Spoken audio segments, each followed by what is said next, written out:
Tonight, clearing the air, Julia Gillard finally releases her carbon tax plan.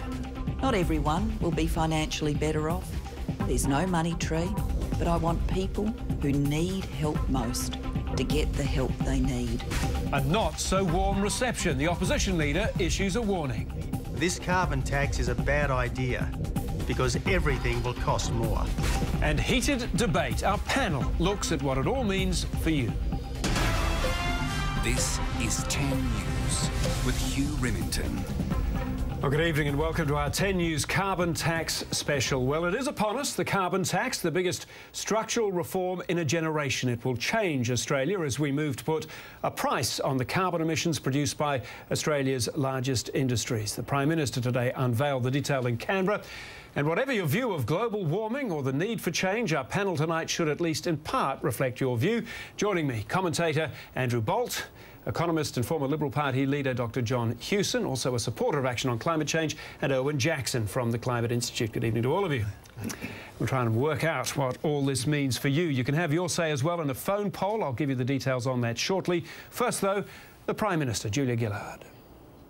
Good evening. I want to talk to you tonight about why the government is putting a price on carbon and what this means for you. The decisions I announced today mean around 500 big polluters will pay for every tonne of carbon pollution they put into our atmosphere. By 2020, this will cut carbon pollution by 160 million tonnes a year.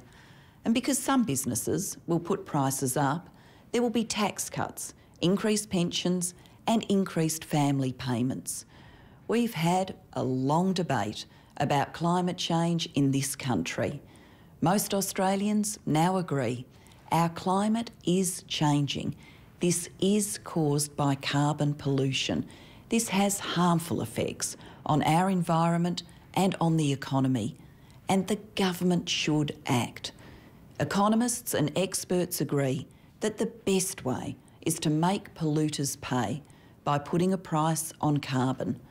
The first Australian government to announce a plan for a carbon price was John Howard's back in 2007. A lot has happened since then. The debate has been difficult and divisive, and no government, no political party or leader can claim to have got everything right during this time. But we've now had the debate. 2011 is the year we decide that as a nation we want a clean energy future. Now is the time to move from words to deeds. That's why I announced today how Australia's carbon price will work. From 1 July next year, big polluters will pay $23 for every tonne of carbon pollution they put into our atmosphere. They now know how much they will pay unless they cut their pollution. And they can start planning to cut pollution now. By 2020, our carbon price will take 160 million tonnes of pollution out of the atmosphere every year. That's the equivalent of 45 million cars off the road. Some of the cost paid by big polluters will be passed through to the prices of the goods you buy. The price impact will be modest, but I know family budgets are always tight. So I've decided most of the money raised from the carbon price will be used to fund tax cuts, pension increases and higher family payments.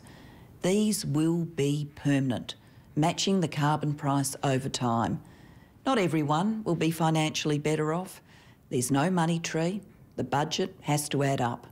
But I want people who need help most to get the help they need. That's why 9 in 10 households will get a combination of tax cuts and payment increases. For almost 6 million households, this will fully meet your average extra costs. And of these, 4 million Australian households, including every older Australian who relies solely on the pension, will get a buffer for your budget, with the extra payments being 20% higher than your average extra costs. When you have some time, You should have a look at the cleanenergyfuture.gov.au website. It'll help you find out what you're entitled to, and it will link you to ideas for how to cut power bills and cut pollution without cutting back on life's essentials. I also understand there's nothing more important to families than having a job. So I've decided we will take special measures to support jobs and keep Australia competitive internationally. And some of the money paid by polluters will also fund billions of dollars of investment in clean technologies like solar, wind and geothermal. All up, the carbon price will support $100 billion worth of investment in renewables in the next 40 years. Putting a price on carbon is a big change for our country. I know we can do it together. Our economy is the envy of the world.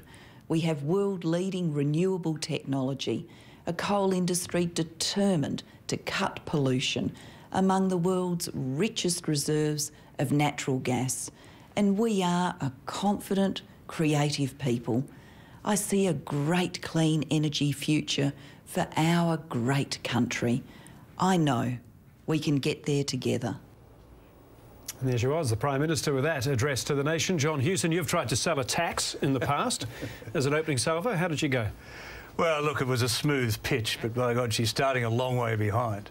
I mean, she announced the principle of a price on carbon back in February. We get some of the detail today, and we get the legislation in September and the parliamentary committee. I mean, I'm sure to the average person out there, it's just a blur. I don't know how much of that they really understand. I strongly support the direction in which they're going, don't get me wrong, but I don't think that pitch is necessarily going to do it. It's funny, one thing she said there is we have now had the debate. Andrew Bolt, is the debate over and finished? Oh, no, not at all. In fact, the debate we haven't had properly. I mean, of all the statistics that she's throwing out, the one statistic that is absolutely fundamental to explaining what this is about is missing, and it's deliberately so. And that is, by how much will all this effort, all these billions taxed and spent and all these jobs lost, how much will that change the world's temperature? Erwin, could you answer that at all? How much will it change the world's temperature? Well, it's built on a false premise because it assumes that the rest of the world isn't already acting. When we've seen the Garneau report, we've seen the Productivity Commission all show us that China, the United States, Europe, Japan, our major competitors are actually already moving to invest in clean energy and limit pollution. The key issue for Australia is, are we going to do our fair share? And we've committed to targets through the Kyoto Protocol, through the Cancun agreements to reduce pollution. And the package that we've seen today can actually get us on that road, can actually get us towards cutting that pollution, doing our fair bit internationally. But with respect, Erwin, you haven't answered. You see, you're asked the question and you do exactly what Julia Gillard does and you don't answer it. You shift on and say it's a false question. The fact is you can actually work it out. You can work it out. There's a mathematical thing. It was reported in study in Nature. There is a direct thing. And what Julia Gillard will do... You know the answer? Yeah, I do know the answer. But what surprises me is that no one... I hate teachers like him. No, well, the fact is, no, there was a paper in Nature, right, 4 years ago, I think it was, correlating carbon dioxide saved with temperature. The answer is Julia Gillard's program by 2020 will, if she does everything more and ratchets it up to whatever level it needs, it will be 1/4000th of a degree. Now, if you think that price is worth it, go right ahead. But I think it's not. Can I just get, before we get too far down... Well, if you've got a better figure, you tell me. Well, no, but I think it is built on a false premise. Like you don't have a figure. No, I'm not going to argue about the figures, but you're assuming that the rest of the world isn't acting. No country by itself can solve this problem. And all countries have to move forward. And is Australia going to do its fair bit or not? OK, well, let's talk about some figures. A lot of this was spent talking about compensation. It is implicitly recognised by the Prime Minister, a cost of living argument as much as anything else. 3.3 million Australians will be worse off on the government's own figures. Is that enough, do you think, to make this a very, very hard sell? John Hewson. Now, look, obviously there'll be a focus on the winners and losers, and I think they've gone out of their way to at least overcompensate the bottom end of the income spectrum and take it through to a significant percentage of households. And there'll always be the loser that Tony Abbott will say, I've got somebody who's losing, and, you know, this becomes his whole argument. The fact is that, you know, I step back a bit into that question. Isn't it worth cleaning up our air anyway? I mean, isn't it worth... We've been stopping people polluting rivers for years. We've been putting emissions controls on cars. I mean, what's wrong with cleaning up our air? And as it happens to contribute to a global exercise that does lower temperatures in the medium term, it's got to be a good thing. If it doesn't actually do anything, why would you do it? If it doesn't actually do what you say you want, if I just say to you, Andrew, before you answer all this, Tony Abbott will probably try to answer most of those questions himself. He's coming up in just a moment. We also want to know what you think. You can email us your questions, not your rants. We don't have time to read them, unfortunately. Any genuine questions you've got, we'll put them to the panel if we can. news@10.com.au. Put carbon tax in the subject line. We'll get right to it. You can join the conversation also on Twitter. Just put on the hashtag carbon10, T-E-N, and you can have your say with our 10 News phone poll as well.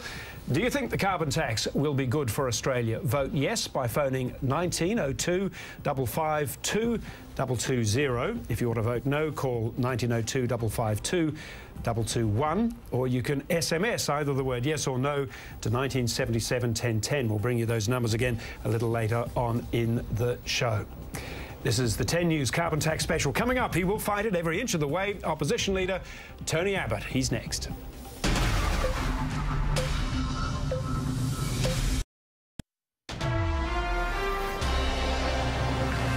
Welcome back. You're watching a 10 News Carbon Tax Special. Now, 3 years ago, Tony Abbott argued that the coalition should vote through unopposed Kevin Rudd's emissions trading scheme. His change of mind on that issue reshaped coalition policies.